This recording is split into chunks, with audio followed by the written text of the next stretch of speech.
Hi guys, welcome back. Thanks for joining me for another video. So lots of fun is going to be coming off of this channel in the next 48 hours. That is, I've got two videos for you. A fast one, however, will be the second video. You feel free to talk amongst yourselves in the comments, but I will not be covering that until the next video. For this video, this one is going to have a competition towards the end, which I will tell you more about as the video goes on. But first of all, so many of you responded to the thought of me not talking about my holidays and my travels. And to be honest with you, I was responding to a couple of negative comments where people were saying, I don't want to hear about your life. I'm here. You're ruining the channel. You're meant to be a royal commentator, blah, blah, blah. And I listened to it. And I know it's one of those things that I just shouldn't have. And the outpouring from the rest of you of saying, no, we like it, keep it. I'm keeping it. It's here to stay. But I will still be posting random bits and bobs on Instagram for those of you that have an Instagram account that wish to follow me on there. Please feel free. Now, in my last video, I mentioned the Duke and Duchess of Edinburgh, which is Sophie and Prince Edward. They have been stepping up, not that they were ever particularly stepping down, but where they have been elevated to a senior role in what the newspapers called a void that Harry and Meghan left. I've seen potholes that are bigger than the void that Harry and Meghan left. Meghan threatened to take her own life, barely doing 72 engagements over the course of 2 years. Harry could barely bring himself to get out of bed every day due to burnout. I mean, these two weren't exactly known for their hard work ethics. But it's worked in our favour, the only favour that Harry and Meghan have done for this country. By them leaving, it has allowed Sophie and Edward to take more of a central role as being part of the royal family. And it's working. Everyone loves Sophie. Everyone loves Prince Edward, no matter what they're going to. There's always nice crowds out to meet them, and they genuinely connect with the public. And I think that they are perfect. Where they are in their late 50s, they are that middle generation of the royal family. Like I've spoken about before, a lot of the senior royals are already retired or retiring age. Princess Anne will work until she drops. She's got her mother's work ethic, that one. But it is becoming a shallower pool. And this is where Sophie and Edward are perfect to help William and Catherine. Now, naturally, the school holidays have come round and it starts. It's always the same bunch of people. Catherine and William are lazy. Catherine shouldn't have time off. She's the Princess of Wales. She's putting motherhood over her duty. Well, yes, if she's got the opportunity and other family members are willing to help her and she's got the support to do it, then why not? The Queen was 25 when her father died, and Prince Charles was often spoken about. He felt that he didn't get as much love from his parents. Well, they were so busy running the monarchy. You know, Queen Elizabeth didn't exactly start out and go, oh, I'll get married. Let's have a 3-year-old and a 2-year-old, and then my father will die, and then I will become queen. So the fact that the Queen obviously was very aware of this, and that's why she has never pushed for Catherine and William to sacrifice these very, very important years of spending time with their children. Prince George is 10. Princess Charlotte is 8. Prince Louis is 5 years old. Now, this is where Sophie and Edward are absolutely perfect to pick up any slack in the school holidays because their children, Lady Louise, and I was going to say Viscount James, but he's not the Viscount anymore. He is now taken his father's title. He is the Earl of Wessex. But Lady Louise is 19 and James has now turned 15, which means that, you know, the younger years are out of the way. Lady Louise is off to university and being completely self-sufficient, and I'm sure that James at 15 years old would rather be with his friends than hanging out with his parents. So let's talk about some of the things that the Duchess of Edinburgh and Prince Edward, the Duke of Edinburgh, have been up to recently in stepping up into their new senior roles. Firstly, celebrating 75 years of the NHS, which is our National Health Service. Sophie opened a new training academy for nurses, healthcare professionals and midwives at King's College. We're going far back to the 30th of June. Prince Edward was visiting an inclusive beach. Now, that's not all inclusive, where you get all your food and your drink for free. In this case, what it means is an all-age, all-abilities inclusive beach. Believe it or not, there's not as many of them as there should be. Now, this was part of Edward's visit to Northern Ireland. He was there to see the work being carried out by the May Murray Foundation, and he visited Portstewart Beach, where they have lots of activities, including surfing, swimming, and just general fun and games on the beach for everyone. It's something that I'm sure many of us take for granted, and with it being summer, you know, everyone wants to take their kids to the beach, so it's nice to see that they are now now beginning to develop certain areas of the beach so it is completely all-inclusive for everybody. Now, there was one young man that was there that Prince Edward, this made me chuckle. Prince Edward ended up having his photograph taken with a Lego brick. Yes, the toy, the Lego brick. This was because one young man that was there with his family, his friend is a massive royal fan and he was unable to make the event. So his friend took his favourite Lego brick and wanted Prince Edward to take a photograph with it. And this is really sweet. He turned around and said to him, he said, well, how's he going to know it's his Lego brick? So Prince Edward went round to the young lad and he got his photograph taken with him to prove that this is your friend, this is your Lego brick. And I just thought it was something that was incredibly sweet. So now somewhere in the United Kingdom, there is a young man that's very happy. He's got a photograph of his favourite Lego brick with a member of the royal family. Maybe the Lego brick should do the rounds and every member of the royal family should pose with this Lego brick at some point. The beach visit was part of a Northern Ireland visit that saw the King's youngest brother attend a series of engagements hosted by Causeway Coast and the Glensborough Council. Much like Sophie, Edward is always well liked, well received, and seems to have a very natural affection with animals. I've always said that animals and children are a good judge of a person's character. Prince Edward attended a presentation of Colour Parade on the 10th of July. This is part of his role as Colonel of the Guards Reserve. After the ceremony, he joined families and the reserve soldiers at a reception that was held at Wellington Barracks. Now, Sophie, in her new role as Duchess, she is also the Colonel-in-Chief of the Corps Army Music, and on the 6th of July attended a concert, Beat the Retreat at the Horse Guards Parade, with thousands of members of the public who were able to watch the Households Division musical spectacular Orb and Sceptre. Sophie looked absolutely beautiful in a blue and white dress, so much so I looked up blue and white dresses and I've got one on order. It's not quite the same, but the colouring's the same. So when you see me wearing it for a video, she's my inspiration, not this. Now, the Duchess of Edinburgh was with the Duchess of Gloucester. She was also with King Charles and Queen Camilla, who were holding a reception at Windsor Castle to celebrate 400 years of William Shakespeare's plays being published. There was a beautiful exhibition that was put on and lots of famous faces were seen in the crowd, with Dame Judi Dench, Vanessa Redgrave, who was there with her actress daughter Jolie Richardson. Other iconic faces that were there, and definitely one of my absolute all-time favourite actresses, Helena Bonham Carter. I recently spoke of, she was in one of my favourite films with Julian Sands, and I love this film. It's one of the most romantic, beautiful period dramas. If you love a period drama, I really do recommend this film. It's gorgeous. Helena is such a talented actress. She is the female version in a way to me of Johnny Depp. She can play the kookiest, the craziest characters, and she does it absolutely sublimely. There's something about those two together as well, especially in Tim Burton films. So you can see where Sophie and Edward are doing a lot more mixture of engagements. We see Sophie covering a lot more of the agricultural and farming stuff, and words went then. Agricultural patronages. I just can't talk. Agricultural. Okay, I'm going to keep this in. This is a blooper. Agricultural patronages. There we go. Agricultural patronages. Right, we're off. That Prince Philip himself used to cover. Obviously, Sophie was incredibly close with both of them, and it's really nice to see. So you can see here, probably in this year alone, Sophie and Edward have already done more engagements than what Harry and Meghan did in their brief stints that they were part of the royal family. So it's really, really nice to see them slowly but surely getting more coverage. And of course, you know that I will continue to talk about them. So it's that time. Let's get on over to Montecito and some of the stories that are coming out. All of the ones that I said in my last video, they are now being reinforced. The couple are apparently in a separation, a trial separation. They're trying to get the love and the romance back. The Mirror has reported that they are downsizing. Can you believe it? A family of four are downsizing from a 9-bedroom, 16-bathroom, 82 square foot sized main house with an extra 2-bedroom house on the property, plus a tea house, a swimming pool, tennis courts, and a huge children's playground, plus gardens, and Lord knows what else that place has. They've decided that they needed to downsize. You shouldn't have really been eco warriors that moved into a house that size anyway. But look at the photograph the Mirror have used. That's not the house.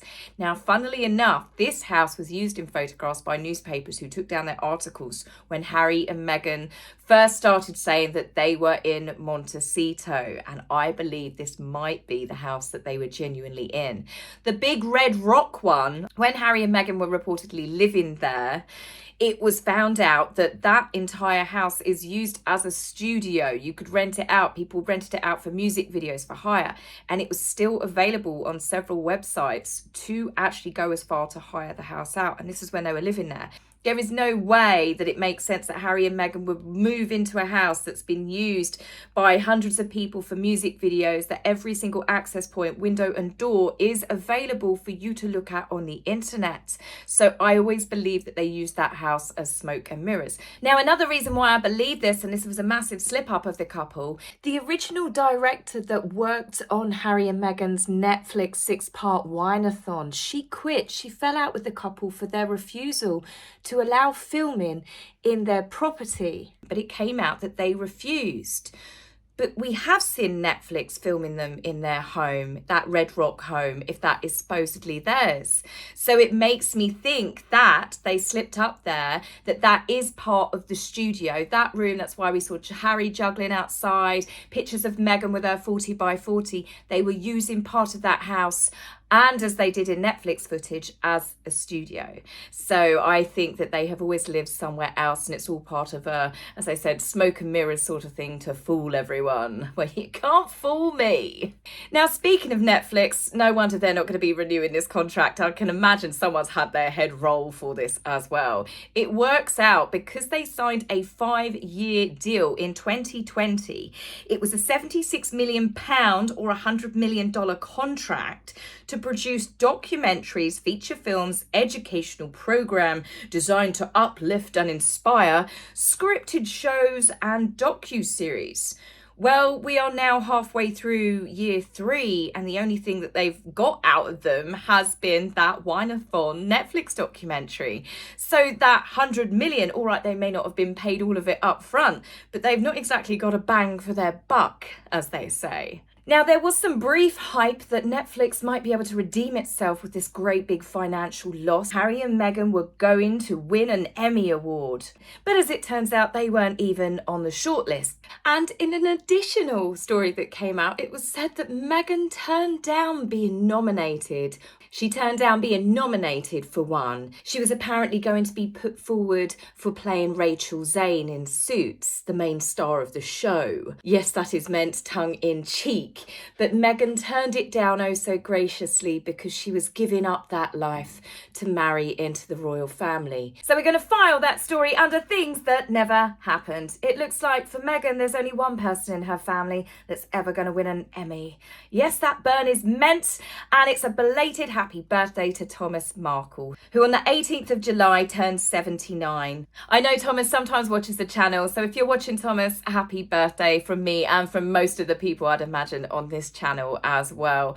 I still find it incredibly sad that he has been completely and cruelly cut off from his daughter, but most importantly his grandchildren that he's never met, all because he staged a paparazzi shoot. Let's be honest, Meghan has done nothing but stage paparazzi walks and stunts for the last, I don't know, 20 years of her life. She didn't stop when she met Harry. She didn't stop after she met Harry. And Harry and Meghan have both been doing these paparazzi stunts, whether Harry is aware of it or not. But even recently, we've seen so many of them. When Meghan wants to be seen, she dials a pap. And what was so cruel about Thomas Markle with the wedding, the photographs that he staged were all about him trying to make himself look better, because the media were making him out to be like, see, he was this overweight, uneducated slob that was always eating takeaways and drinking beer. They were really, really vile about the pictures that they posted. So the way that Jeff Rayner managed to convince Thomas Markle to do these pictures was, let's make you look like you're exercising. Let's make it look like that you are actually invited to your own daughter's wedding and you're trying to look nice. Let's make it look like that you actually care about the country that your daughter's marrying into. Thomas Markle's photographs were about him trying to improve his image, so it makes it even more crueler. And the fact that she's worked with Jeff Rayner since, whilst living in LA, it just makes the cruel treatment of her father and cutting him off all the more hurtful and, to be fair, completely calculated. It does always make me wonder, why didn't she want her father at that wedding? Is it because she told so many lies to Harry and the royal family? That's why she couldn't have any of her long-term friends, really, apart from a few that she'd obviously sweetened up to never breathe a word. Much like her Suits castmates. Yes, the Suits family, her second or third family that she never had. All of the people that she worked together closely in Toronto for all of those years with her only decent acting gig. Even they weren't invited, much like Harry's friends, to the evening part of the wedding. Because her Suits castmates would have known her when she was still married to Trevor Ingleson, and her move from LA and then moving to Toronto, the lifestyle that she had in between breaking up with him and meeting Prince Harry. It could have been a serious case of she was worried after a couple of glasses of champagne, loose lips might sink some of her ships. Or yacht. Now, as I said, a lot of the stories are really ramping up. You've got lots of different outlets that are now saying the couple are living completely separate lives. They are in a trial separation. They basically can't stand each other. They're sleeping in separate beds. You know, when they say there's no smoke without fire, I think that we're going to have an announcement very soon. I think the paparazzi pictures have all been staged to show Meghan with her friends. Meghan's the one that's being protected. Meghan's going to the divorce lawyers. Meghan is all on her own trying to deal with this. Oh, poor Meghan at the farmer's market. It's, as I said, every single paparazzi photo shoot that Meghan does, she's setting the stage, and badly. Now, if this does turn out to be true, like I've said before, a divorce for anyone, especially with young children, shouldn't be celebrated. But in all fairness, it is a little bit amusing, given all of the spiteful, bitchy comments that they made about Catherine and William's marriage. Remember Harry? No one married into the royal family for love apart from me. They married the woman that fitted the mould. There's a bit of me because they have told the world over and over that theirs is the greatest love story ever told. You can't help but laugh a little bit. Now, in the biggest laugh of the day, and we are coming up to the competition, folks, this is Kevin Costner. Kevin Costner himself is going through a not particularly amicable divorce. But he once managed to convince Princess Diana to be in The Second Bodyguard. Yes, this is a true story. Princess Diana had said and agreed it was going to be her acting debut and she was going to star in The Second Bodyguard film. Well, now they've announced that Meghan is the one that they're after. They want Meghan to sign up to it. And I just thought to myself, do we put this in the pile of things that didn't happen, the bollocks pile, or just the absolute bullshit pile? Now let's get on to the grand finale, which is the competition. It was that story that inspired me. So what I did, and don't ask me where it came from or why I've chosen to do it, but I had a little bit of fun.